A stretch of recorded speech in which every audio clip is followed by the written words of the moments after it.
अपन ने last video में WBC के बारे में पढ़ा था।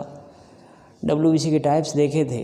मेनली WBC दो टाइप की होती है, ग्रेन्युलोसाइट और अग्रेन्युलोसाइट। एक तो कणिका में WBC होती है, दूसरी अकणिका में। कणिका में क्यों बोला? क्योंकि उसमें रंगा पदार्थ यानी डाई को एब्जॉर्ब करने वाले प्रोटीन के कण प्रेजेंट होते हैं, तो इसलिए उसको कणिका में WBC बोला। दूसरा प्रोटीन के कण जिसमें एब्सेंट है उनको बोला अपन ने अग्रेन्युलोसाइट। तो ग्रेन्युलोसाइट का एक एग्जांपल पढ़ा था अपन ने, न्यूट्रोफिल। दूसरा टाइप पढ़ते हैं उसका।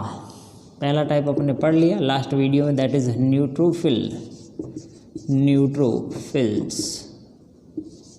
तो WBC की टाइप्स अपन पढ़ रहे थे, तो न्यूट्रोफिल के बारे में पढ़ लिया। उसके बाद इओसिनोफिल के बारे में पढ़ते हैं आज, इओसिनोफिल्स। इओसिनोफिल के बारे में बात करें तो इसका ये भी एक एग्जाम्पल है फैगोसाइटोटिक सेल का, यानी ये भी एंगल्फ करती है किसको? वायरस या पैथोजेंस को। तो ये भी एक एग्जाम्पल है फैगोसाइटोटिक सेल का। इसका जो न्यूक्लियस है, न्यूक्लियस वहाँ पे 3 से 5 लोब का था, जबकि यहाँ पर 2 लोब्ड न्यूक्लियस होता है, 2 लोब्ड। नाम से पता चलता है इओसिनोफिल, यानी ये इओसिन एसिडिक डाई से स्टैन होती है। इट टेक स्टैन, कौन सा स्टैन लेती है? Acidic dye, that is eosin. Eosin का स्टैन लेती है, इसलिए इसको नाम दिया है इओसिनोफिल। इसके अलावा जब भी पैरासिटिक इन्फेक्शन होता है, कोई पैरासाइट है जैसे वाउचेरिया है, फाइलेरिया है, कोई वर्म का इन्फेक्शन हो गया, वर्म के इन्फेक्शन में इओसिनोफिल की काउंट बढ़ जाती है। तो count increase during parasitic infection, parasitic infection बोले तो जैसे वाउचेरिया हो गया, वाउचेरिया, वर्म, फाइलेरियन वर्म। तो वर्म का इन्फेक्शन होता है तो उसमें वर्म इन्फेक्शन, उसमें काउंट किसका बढ़ता है? इओसिनोफिल का। ध्यान रखने की बात ये है, जब कोई पैरासाइट का इन्फेक्शन होता है तो उस पैरासाइट को डिग्रेड करने के लिए या उस वर्म को डिग्रेड करने के लिए कैटायनिक प्रोटीन छोड़ती है, यानी इस सेल से रिलीज होते कुछ प्रोटीन जिन्हें कैटायनिक प्रोटीन कहा जाता है, जो उस पैथोजन को क्या करते हैं? डिग्रेड करते हैं या किल करते हैं। तो इट रिलीज कैटायनिक प्रोटीन,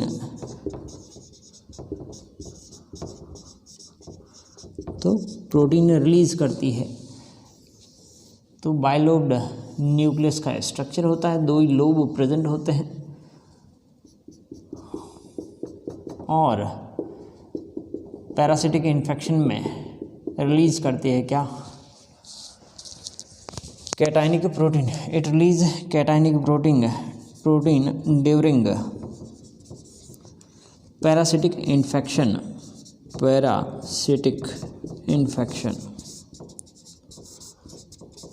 ध्यान रखने के बाद ये है पैरासिटिक या वर्म के इन्फेक्शन पर कौन सी WBC का काउंट बढ़ जाता है।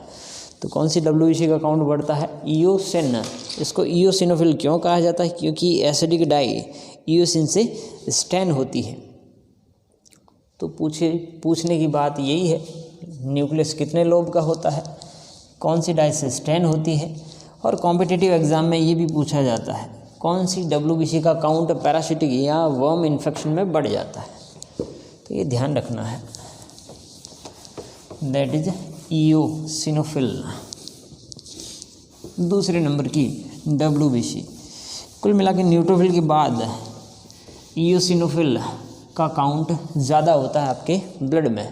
तो 2 टाइप की अपने WBC पढ़ ली है, फर्स्ट इज न्यूट्रोफिल और अनदर इज इओसिनोफिल।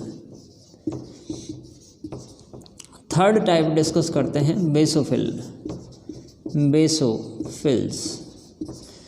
इसको बेसोफिल क्यों कहा? क्योंकि ये बेसिक डाई से स्टेन होती है। तो it take stain of basic dye, basic बोले तो methyl blue, basic dye like that methyl blue, methyl blue. पहली वाली WBC जो थी न्यूट्रोफिल, वो दोनों टाइप के स्टेन लेती थी, इसलिए उसको नाम दिया था न्यूट्रोफिल। दूसरा टाइप इओसिनोफिल के बारे में पढ़ा, जो एसिडिक डाई से स्टेन होती है। और तीसरा एग्जाम्पल है बेसोफिल। इसका स्ट्रक्चर देखें तो इसका जो न्यूक्लियस है लगभग एस शेप का होता है और यूनिफॉर्म लॉब देखने को मिलता है, यानी एक ही सिंगल लॉब प्रेजेंट होता है एस की फॉर्म में। और ये सिर्फ बेसिक डाई से स्टेन होती है, यूनिफॉर्म न्यूक्लियस या एश शेप्ड न्यूक्लियस। बेसोफिल जो है इसका काउंट एलर्जिक रिएक्शन में बढ़ता है। पहला न्यूट्रोफिल, दूसरा इओसिनोफिल, तीसरा बेसोफिल। बेसोफिल का काउंट कब बढ़ता है? Count increase during allergic reaction, यानी एलर्जी से रिलेटेड जो भी आपकी बॉडी में रिएक्शन होती है, एलर्जी या एलर्जिक रिएक्शंस, उसमें इसका काउंट बढ़ जाता है। या यूँ कह सकते हैं हाइपर सेंसिटिविटी के लिए कौन सी WBC रेस्पॉन्सिबल होती है? That is basophil, hyper sensitive reaction. तो एलर्जिक रिएक्शन है या आपकी बॉडी में इन्फ्लामेशन हो जाता है, किसी चींटी ने काटा या मधुमक्खी ने काटा, काटने के स्थान पे स्वेलिंग आ जाती है, रेडनेस आ जाती है और इचिंग भी होती है, उसके पीछे भी रीज़न क्या है? बेसोफिल। तो इन्फ्लामेटरी रेस्पॉन्स या इन्फ्लामेटरी रेस्पॉन्स या इन्फ्लामेटरी रेस्पॉन्स जैसे रेडनेस, स्वेलिंग और इचिंग, जिस जगह पे बाइट किया है, काटा है, वहाँ पे खुजली होती है, रेडनेस होती है, इनके लिए वर्ड यूज़ लेते हैं इन्फ्लामेटरी रेस्पॉन्स। इनके लिए भी कौन सी WBC रेस्पॉन्सिबल है? That is basophil. क्योंकि ये बेसोफिल, इस बेसोफिल पर कुछ रिसेप्टर प्रेजेंट होते हैं। ये जो बेसोफिल है एश शेप का, जिसमें न्यूक्लियस है, इसकी जो बाहरी सरफेस है प्लाज्मा मेम्ब्रेन, वहाँ पे जो रिसेप्टर प्रेजेंट होते हैं, ये एक एंटीबॉडी प्रेजेंट होती है, that is IgE antibody mainly allergic reaction में ही काम करती है। तो ये जो बेसोफिल है इसकी सरफेस पर रिसेप्टर प्रेजेंट होते हैं, दैट इज IgE। ये रिसेप्टर उस पैथोजन के साथ या जो भी बैक्टीरिया एंटर किया है या एलर्जिक मॉलिक्यूल एंटर किया है, यहाँ पर बाइंड होता है। इसके कारण इसमें इन्फ्लामेटरी रेस्पॉन्स देखने को मिलता है, एलर्जिक रिएक्शन इसी एंटीबॉडी के कारण देखने को मिलता है। तो यहाँ पर IgE भी प्रेजेंट होता है as a receptor form, as a receptor on basophil. तो बेसोफिल पर रिसेप्टर की फॉर्म में क्या प्रेजेंट होता है? That is immunoglobulin IgE। कुल मिला के पूछा जाता है कॉम्पिटिटिव एग्जाम में कि भाई कौन सी WBC है ऐसी जो एलर्जिक रिएक्शन में भाग लेती है या एलर्जिक रेस्पॉन्स क्रिएट करती है, इन्फ्लामेटरी रेस्पॉन्स में भाग लेती है। तो बेसोफिल। इन्फ्लामेटरी रेस्पॉन्स जो देखा जाता है, प्रोस्टाग्लैंडिन और हिस्टामिन, ऐसे दो केमिकल्स रिलीज होते हैं जो इन्फ्लामेटरी रेस्पॉन्स करवाते हैं। वो थोड़ा डीप हो जाएगा, आपको तो बस इतना ही ध्यान रखना है कि इसका न्यूक्लियस कैसा होता है, एस शेप का होता है, बिना लोब का। इसको बेसोफिल क्यों कहा? क्योंकि ये बेसिक डाई से स्टेन होती है मिथाइल ब्लू से।